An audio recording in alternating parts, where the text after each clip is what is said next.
আসসালামু আলাইকুম রহমতুল্লাহি ওবরকাত। এ পর্যায়ে আমরা শিখব জজম ও কলকলা। জজম আমরা পড়েছি, তবে কলকলা পড়িনি। জজম হচ্ছে বায়ের উপরে, জিমের উপরে, দালের উপরে, এগুলো হচ্ছে জজম। কিন্তু আসলে কলকলাটা কি? কলকলা হচ্ছে একটা হরফকে ধাক্কা দিয়ে পড়া। কলকলা 5টি: কফ, ত, বা, জিম, দাল। আমরা একটু এক্সাম্পল দেখে আসি। আলিফ বা জবর আব, আলিফ জিম জের ইজ, আলিফ দাল পেশ উদ। আমি একটু ধাক্কা দিয়ে পড়ছি কিন্তু। আলিফ ত পেশ উত, আলিফ অফ জবর আক।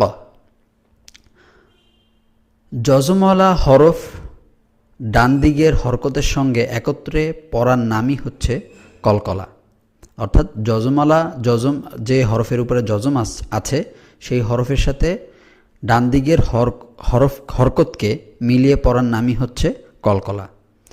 আব, ইজ, উদ, উত, আক, এই হচ্ছে কলকলা পড়ার নিয়ম। প্রত্যেকটা হরফকে ধাক্কা দিয়ে পড়তে হবে। 29টি হরফের মধ্যে এই 5টি হচ্ছে একটু ভিন্ন রকম। যখন এই 5টি হরফের উপরে জজম থাকে তখন আমরা এই 5টি হরফকে ধাক্কা দিয়ে অর্থাৎ কলকলা করে পড়ি। আসসালামু আলাইকুম ওয়া রাহমাতুল্লাহি ওয়া বারাকাতুহু।